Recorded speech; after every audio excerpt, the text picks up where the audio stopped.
Alexis Galperine, Bonjour. dont j'ai l'honneur et la joie d'être une ancienne élève. Donc ça me fait très très plaisir de... Et moi donc, c'était quand? Il y a 20 ans? Un peu plus? Ça nous rajeunit pas, ce Non, souvenir. c'était il y a 20 ans tout juste, je pense. C'était il y a 21 même. 21 ans, quelle précision. Moi je suis brouillé avec les dates. Donc il y a 21 ans. 21 Et ans. je me souviens tellement. On s'est croisés quand même une fois aux Arcs. Aux Arcs, au Avant, Festival des Arcs, oui. absolument. Mais c'était... Mais je me souviens tellement bien de notre travail et tu étais déjà merveilleusement formé en Pologne et tu parlais déjà un français remarquable. Oh, ça c'est pas vrai. Et voilà, et nous avons travaillé pas mal d'années en fait ensemble. Au moins 4 ans si Oui, je me rappelle, au mais moins on s'est 4 jamais ans. perdu de vue. Jamais. Donc, c'est vrai qu'on a toujours eu le plaisir d'échanger, pas uniquement sur le plan musical. Bien sûr, absolument, absolument, mais ça me donne une telle joie de savoir ce que tu es devenu comme violoniste, comme professeur. Et nous avons travaillé en commun, si je puis dire, sur une des plus brillantes élèves du CNSM, qui est Souani. Et voilà, j'aime ces histoires de transmission pédagogique fondée sur une profonde et ancienne amitié. Donc je suis très heureux qu'on puisse parler de pédagogie, de violon, de tas de choses.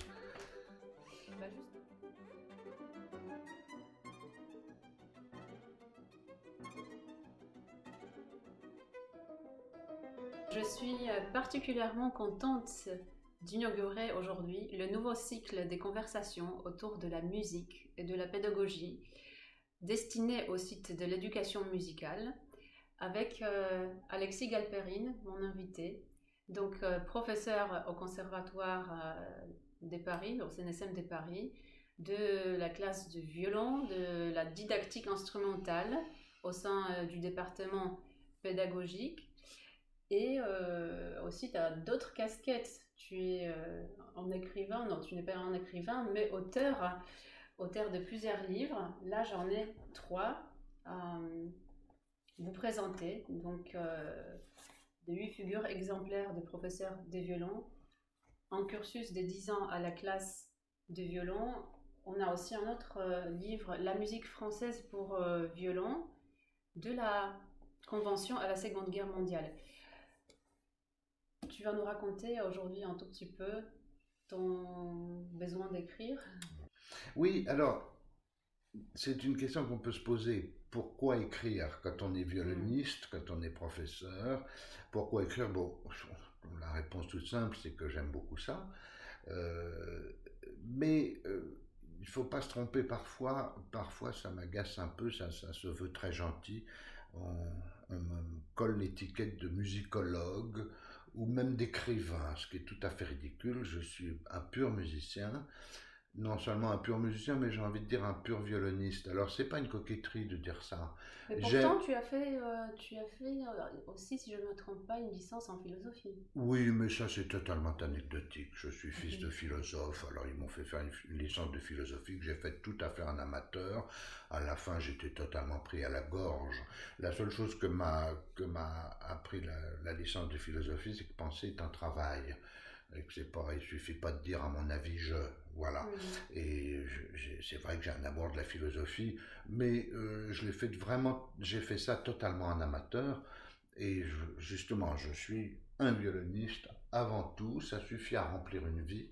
C'est même assez fascinant de voir à quel point ces 4 cordes, cette baguette tendue de crin de cheval suffit à remplir une vie. Alors, pourquoi écrire? Effectivement, c'est un plaisir, mais surtout, quand on me pose la question, pourquoi ces livres, il faut bien comprendre que j'ai jamais écrit sur 2 choses. Soit de la pure, ce qu'on appellerait aujourd'hui de la littérature de témoignage. J'ai toujours eu envie de témoigner. Et soit je parle de musique, je parle de violon spécifiquement. Là, tu as 2 ouvrages, il y en a un qui est vraiment très technique. J'allais en parler justement et du l'autre, deuxième. l'autre qui est plus une évocation de mes maîtres. Alors, Euh, j'ai parlé de violon ou j'ai parlé des miens. Il m'est arrivé d'écrire sur beaucoup, pas mal, même sur le père de ma grand-mère, qui était Léon Bloy, un écrivain important. Mais là, quand je parle de ça, je ne philosophe pas. J'essaie de Mhm. raconter un peu ce que je sais, ce dont j'ai hérité dans le cercle familial. Alors pour les écrits, donc voilà, j'ai jamais écrit que sur les miens ou Mhm. sur la musique et le violon spécifiquement. Je n'écris Mhm. pas sur la vie, l'amour, la mort. Tu vois, je suis ni musicologue ni écrivain. J'aime ce qu'on appellerait aujourd'hui la littérature de témoignage. Mhm. Et pourquoi? Parce que, à la fois comme musicien et comme professeur, évidemment, on pardonne le propos très banal, mais je suis attaché à la transmission surtout d'un savoir oral, que j'éprouve le besoin de fixer par l'écrit, même quand il s'agit de questions purement techniques, purement instrumentales. L'écrit est une sorte de catharsis, c'est quelque chose qui précise les idées. Mhm. Et, et aussi, j'ai un rapport au violon et un rapport à la musique qui est le même que le tien d'ailleurs. Parce que toi, par exemple, en ce moment, tu travailles sur Chimanovski et Koransky, le rapport entre un compositeur-créateur et un violoniste inspirateur. Mhm. Si on prend le livre sur la musique française pour violon, par exemple, je me suis attaché à savoir qui étaient ces personnages, Kreutzer, Isaïe, Mhm. Vieuxtemps, jusqu'aux contemporains. Et, et j'aime comprendre, d'abord d'un point de vue romanesque, j'aime bien raconter ou me plonger dans la saga immense de l'histoire du violon. Mhm. Je trouve ça extraordinairement romanesque. À partir de là, je pense que ça peut avoir un véritable apport pédagogique. On va en reparler. C'est pas une question Mhm. uniquement d'érudition. Je D'accord. disais que toi, tu chantes dans ton arbre généalogique en t'intéressant à cette collaboration exemplaire de musiciens polonais. Et moi, j'aime qu'on chante dans son arbre généalogique. Et moi, je suis né au cœur de l'école franco-belge de violon. Ma grand-mère était élève d'Armand Parent, de Vincent Dindy, de la Schola Cantorum. Et donc, ce besoin de témoigner, euh, à la fois dans l'enseignement, à la fois par des enregistrements, des concerts, j'ai chanté dans mon arbre généalogique, qui est la musique française. Comme pour toi, c'est principalement la musique polonaise. Et ça ne veut évidemment pas dire qu'on est fermé à d'autres univers, mais on est peut-être bien placé pour parler de certaines choses qu'on a Mhm. connues de l'intérieur. Et ça a une grande incidence, à mon sens, cette connaissance des écoles, des esthétiques, euh, et des styles, c'est pas seulement une connaissance des styles ou des esthétiques, c'est aussi l'envie de faire revivre un monde. Et un morceau de musique, une page de violon, et c'est ce que tu fais quand tu écris, et c'est toujours ce que je me suis efforcé de faire, c'est de faire revivre tout un monde, euh, non seulement une esthétique ou des principes stylistiques et techniques, mais aussi d'essayer de faire respirer un peu les parfums d'une époque et pourquoi aujourd'hui on doit enseigner en toute connaissance de cause, en toute connaissance de ces différents chapitres de l'histoire du violon, Mhm. qui, qui est une manière, je crois, de lutter contre, et ça on va en parler du point de vue pédagogique, devant une tendance euh, que l'on que l'on qui est très frappante, qu'on voit se développer de nos jours, qui est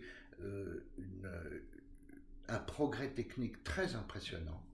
Mhm. Moi, je vois ça au conservatoire, où véritablement la jeunesse ne cesse de monter en niveau. Je suis Technique. toujours furieux quand j'entends des vieux imbéciles qui disent de notre temps on jouait mieux, ce qui est totalement faux. Mhm. Et à côté de ça, une méconnaissance non seulement de toute la lignée Mhm. des traditions violonistiques, mais tout simplement une acculturation grandissante. Et ça, c'est un vrai problème. Je répète que ce n'est pas une question d'érudition, il ne s'agit pas de faire d'un violoniste virtuose un grand érudit, mais simplement d'avoir quand même une approche sensible et imaginative des mondes que, en tant qu'interprète, on a en charge de recréer, de faire revivre. Et en fait, dans ton livre, justement, quand tu dis que qu'il y a des histoires qui sont très romanesques et c'est tout un monde que tu souhaiterais vivre, il faut savoir que ce ne sont pas n'importe quel professeur. En parlant de ces 8 figures exemplaires, tu as eu comme professeur Roland Charmy, Marie-Thérèse Ibos, Yvan Galamian, Pierre Amoyal, Henri Schering. J'ai cru comprendre que c'était ton grand maître à qui tu dois vraiment beaucoup, Samuel Bernstein. Est-ce que dans toutes ces figures, et il y en a d'autres, hein, je cite les plus importantes qui sont dans le livre, est-ce que tu pourrais tisser un portrait d'un professeur idéal ou ça n'existe pas? Oui, je pourrais prendre plusieurs de ces personnalités et en faire des professeurs absolument exceptionnels. Mais le propos du livre est surtout d'essayer de faire comprendre différentes esthétiques, différentes approches du violon et comment aussi elles se rejoignent, parce que en vérité, il y a une véritable internationale, surtout à notre époque, de certains principes d'école. Par exemple, quand je suis arrivé chez Galamian, justement, étant un pur produit de l'école franco-belge, je suis arrivé à New York chez Galamian et j'avais envie de connaître le violon russe. Et cette grande personnalité qui a été peut-être une des plus marquantes du siècle de la pédagogie du violon, qui était Yvan Galamian, qui était un Arménien formé en Russie, né en Iran, formé en Russie, élève de Mostras, qui a été l'élève puis le professeur des plus grands violonistes du siècle. On voyait un défilé de photos quand on arrivait dans l'antichambre de son atelier où on se mettait en doigt. C'était très, très intimidant et très impressionnant. J'allais au-devant de l'école russe et ce qui est très amusant et pittoresque, c'est qu'il m'a accueilli en français. Il m'a enseigné exclusivement en français et il ne jurait que par Lucien Capet, le grand maître de l'archet de l'école franco-belge. Alors, sa sensibilité était très russe par contre, mais ses principes étaient totalement ceux de l'école franco-belge. Alors ça, c'est une première approche intéressante, et c'est pour ça d'ailleurs que je me suis intéressé aussi à l'histoire du violon, comment l'école franco-belge, qui naît de la Révolution et qui va essaimer dans toute l'Europe, a nourri des écoles nationales, tout en gardant certains principes instrumentaux. Et Galamian est un exemple typique de ça. Il faut se méfier aussi, c'est ça que j'ai voulu dire aussi dans ce livre, il faut bien faire la part des choses entre ce qui est immuable dans des principes techniques, ce qui est arrivé totalement à maturité, à peu près au milieu du XXe siècle. Au début du XXe siècle, il y a encore des écoles nationales assez typées, avec des principes assez différents, même si l'origine vient de Viotti et du grand héritage de la Révolution. Parce qu'il faut savoir quand même que ça a déjà évolué, enfin, ça a été exporté, importé entre les pays, voilà. Du temps déjà de Wieniawski, de Leopold Auer. Donc finalement, dans chaque école, il y a des traces d'une autre école. Tout à fait. Et Wieniawski est élève de Massin au Conservatoire de Paris. Ça, c'est très intéressant de savoir toutes ces choses-là. Non pas par chauvinisme, hein, c'est pas pour ça que je parle de Paris, c'est parce qu'il faut connaître toute l'histoire du violon moderne qui est très distincte. Et qui évolue peut-être en fonction aussi de l'endroit où elle va s'implanter. Absolument. C'est très distinct du violon de l'Ancien Régime. Ça, on en reparlera. On parle là spécifiquement des écoles modernes du violon. Et je disais aussi qu'il faut se méfier des propos, il faut avoir une vision claire des choses et se méfier des propos que peuvent avoir certains maîtres. Tu parlais de Henrik Schering. Henrik Schering, ça a été évidemment une grande rencontre, immense violoniste. Grande rencontre humaine aussi, si j'ai bien compris en lisant les... Oui, ça on en reparlera, c'est un personnage complexe, Schering. Mais ça a été évidemment une très grande rencontre, ça a été une espèce de dernière coupole, si je puis dire, sur ma formation. Mais je disais qu'il faut se méfier des propos. C'est comme toi, t'étais pour moi aussi. Hein, j'ai fait vite fait une comparaison et une parallèle, parce que là, c'était un peu la dernière coupole. Je suis arrivée en France tu me touches beaucoup, déjà avec mon diplôme en poche, mais c'est vraiment grâce à toi et je l'admets que j'ai pu systématiser tout ce que je savais concrètement ou intuitivement et tout ce que je transmets maintenant à mes élèves d'une manière, de la manière comment on l'explique, ça vient de toi. bon, je ne sais pas. Tu le dis et je suis heureux de te croire. Comme je t'ai souvent dit, en tant que pédagogue, on ne sait pas ce qu'on sème. On ne sait pas vrai. quel est le propos qui tel jour va donner une floraison ou pas. C'est toujours très très touchant d'avoir des témoignages à 20 ans de distance d'une chose qui apparemment a marqué un élève à un certain moment de sa vie, quand nous, on n'en était pas totalement conscients. Mais je reviens à Schering, et je disais qu'il faut se méfier, il faut essayer de bien catégoriser les choses et se méfier des propos à l'emporte-pièce que peuvent avoir certains musiciens. Schering, par exemple, ça me frappait beaucoup, disait toujours « Je suis un pur produit de l'école française de violon ». C'était très amusant parce que c'était totalement faux, mais faux de A jusqu'à Z. Alors, on comprend très bien pourquoi. Schering est arrivé à Paris avec une petite chemise, une boîte à violon, et il a été recueilli pratiquement recueilli, il n'avait pas d'argent du tout, par Madeleine Berthelier, qui est une femme merveilleuse, qui était l'accompagnatrice de la classe de Bouillon, qui lui a fait connaître toute la musique française. Et alors il disait tout le temps, je suis un pur produit de l'école française. Alors Bouillon, qui était son maître, m'en a beaucoup parlé. Bouillon était un homme merveilleux, un merveilleux violoniste, un homme très cultivé, qui est resté très très lié avec Schering.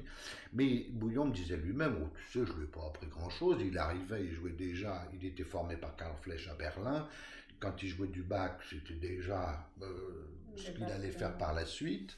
Et en fait, jamais avec Schering, je n'ai travaillé Debussy, ou Fauré, ou Chausson, ou Franck. Jamais. On travaillait Brahms, on travaillait Bach, on travaillait Beethoven. Alors, donc il mentait totalement. Parce que quand il est arrivé en France... D'ailleurs, c'était le répertoire qu'il jouait le plus souvent. Absolument. Tu n'achètes pas un disque de Schering pour la sonate de Debussy, si tant est que ça existe. Tu vois ce que je veux dire? Mais quand il est arrivé en France dans des conditions si précaires et qu'il a été tellement heureux de l'accueil qu'il avait un amour immodéré de la France, qui lui faisait dire ça, je suis un pur produit de l'école française de violon, ce qui était totalement faux. Et moi, ce qui m'intéressait chez lui, c'était précisément l'héritage de Karl Fleisch. C'était pas du tout les traditions franco-belges, dont il était très loin. Beaucoup plus loin, par exemple, que Galamian. Galamian était vraiment un héritier de Capet et se définissait comme ça. Schering, il pouvait dire tout ce qu'il voulait. C'était véritablement un pur représentant. Alors, avec, comme toujours, il y a des sous-ensembles. Il y avait une sensibilité slave, il y avait sa personnalité. Mais la construction instrumentale et construction au sens de l'architecture des textes, c'était très germanique, évidemment. C'était du pur Karl Fleisch, y compris dans les systèmes de doigté. Parce qu'avec Schering, je me suis toujours demandé, comme je passais des après-midi avec lui où il me jouait tout le répertoire, et c'est quelqu'un qui n'avait pas l'expérience de mettre un doigt à côté depuis l'âge de 8 ans. C'était toujours une espèce de perfection, de justesse et de plastique instrumentale qui était belle comme de l'architecture grecque. Alors, je me suis posé la question, est-ce que c'est un extraterrestre ou est-ce qu'il y a un truc, il y a quelque chose qui explique ça? Et en fait, oui. On entend d'ailleurs très souvent cette question, ça m'est arrivé déjà, donnez-nous la clé, comment faire, voilà. Est-ce que vous avez une chose à me dire, comment... Oui, alors il était amusant, Schering, parce qu'il donnait jamais la clé. Il jouait pour toi, et puis il avait toujours un petit coup d'œil en coin, comme ça, pour voir si tu étais assez malin pour comprendre certaines choses. Et voilà. Et donc je me suis dit, quel est le secret, par exemple, d'une justesse aussi inhumaine? Parce que tu peux me dire que cette justesse était aussi, enfin, c'est idiot de parler que de justesse, mais enfin, c'était particulièrement fascinant chez lui. Tu peux me dire, on pourrait dire la même chose de Oistrakh, on pourrait dire la même chose de beaucoup de grands violonistes, pas du tout. Oistrakh pouvait avoir une petite faiblesse, Schering jamais. Mais est-ce que donc c'était troublant. D'accord. Mais est-ce qu'on pourrait pas l'expliquer par le fait qu'Oistrakh il était quand même surexploité, il y avait des années. Oui, non, mais il y a plein d'explications, mais je pense pas. Moi, je pense qu'il y avait dans la construction instrumentale, cérébrale et de l'architecture des textes chez Schering quelque chose de très singulier. Et pour moi, j'ai mis du temps à le comprendre. Il était une espèce d'incarnation du violon polyphonique germanique, c'est-à-dire que tout était en accord en permanence. Il entendait tout dans le prisme de l'harmonie, avec une plastique, un placement, comme on dit parfois pour les enfants, il est bien placé. Bon, chez Schering, le placement était phénoménal, il était toujours harmonique, il avait toujours tout dans la main. Il avait, quel que soit le répertoire abordé, il avait toujours un accord dans la main. Et une espèce de poids naturel du bras qui était très lié aussi à son physique assez trapu, avec un petit coup. Le violon, hop, se casait tout naturellement. Et c'était une architecture grecque, c'était totalement immuable, et c'était d'autant plus fascinant que je crois qu'il ne travaillait pas beaucoup. Ce qui peut paraître hallucinant, parce qu'on le voyait arriver sur scène, se planter devant le public, parfois avec un petit coup dans le nez d'ailleurs. On se demandait comment il pouvait jouer du violon comme ça, et tout d'un coup il te déroulait aussi bien Sibelius que Brahms, ou les deux en même temps, avec une espèce de perfection inhumaine. Quand il n'était pas en forme, c'était juste un petit peu ennuyeux. Quand il était en forme, c'était... Mais c'était toujours aussi juste. Eh bien, c'était toujours aussi superbe. Et alors, évidemment, non mais en vérité, quand je parle de main polyphonique, quelque chose comme ça, il y a des raisons objectives, c'est ça que je veux dire en fait. Et ça vient de l'école Flech, c'est pas du tout cette technique de main gauche en tout cas. La main droite c'est une autre question, mais cette technique de main gauche n'était pas du tout dans les caractéristiques de l'école française. On cherchait toujours des couleurs, des choses avec beaucoup de prise de risque. Chez Schering, il y avait une espèce, je répète, une architecture grecque. Et ça, c'est plutôt une école germanique, allemande, totalement germanique. Quand tu disais je dois tout à l'école française, ça me faisait doucement rigoler. C'était absolument pas vrai. Mais évidemment, il était, si on peut dire, je pense qu'il est le produit le plus abouti, j'aime pas beaucoup ce mot, le plus abouti de l'école Flech. C'est-à-dire, c'est non seulement une technique, mais c'est cette caractéristique très germanique. Là, on revient à la philosophie, de trouver un système qui fait tenir le monde dans la main. C'est un système global, totalitaire. Alors pourquoi je dis que je soupçonne qu'il travaillait peu? Je me souviens d'un stage à Genève avec Schering, où il y avait le petit Joshua Bell qui avait 13 ans, qui jouait déjà comme un ange. Et alors, je devais prendre rendez-vous à son hôtel. Et je lui dis, maître, à quelle heure puis-je téléphoner sans vous déranger dans votre travail, etc. Et Madeleine Berthelier, qui était avec lui, qui avait son accent titi parisien comme ça, qui disait, oh, mais vous pouvez appeler n'importe quelle heure, il ne fiche jamais rien, il est toujours sur la terrasse en train de prendre le soleil. Bon. Et je suis sûr qu'elle disait vrai, c'est-à-dire que il avait beaucoup travaillé dans sa jeunesse, évidemment, mais tout était tellement en place que je pense qu'une petite heure de travail suffisait pour qu'il aille sur la scène jouer le concerto de Brahms. Est-ce que ça veut dire que prendre son temps pour justement ne rien faire, s'ennuyer, est important dans notre travail? C'est un peu la question qui se pose aujourd'hui. Moi, je vois ça dans mon travail pédagogique, que les emplois de temps de la jeunesse sont tels que on se pose la question, mais à quel moment ils peuvent sortir leur instrument et à quel moment ils vont avoir de la place pour la créativité dans leur vie? Oui, alors ça c'est une question presque d'ordre sociologique. on parle de tous ces grands maîtres. On vient de parler de Schering, on pourrait parler de Galamian, on pourrait parler du professeur Bernstein en Israël qui avait formé tout de même Gil Shaham, Zuckerman, un de ces austères pédagogues, lui aussi élève de Flèche. Mais bien sûr, ensuite il est parti en Russie, il a été très marqué par l'école russe. Mais toutes ces choses se rejoignaient. Alors, si on parle de tous ces grands maîtres, il est vrai qu'on parle d'une époque où on avait la religion du violon, ou du piano, ou du violoncelle, enfin, la religion de la musique, et où d'une certaine manière on était moins sollicité qu'aujourd'hui par mille choses.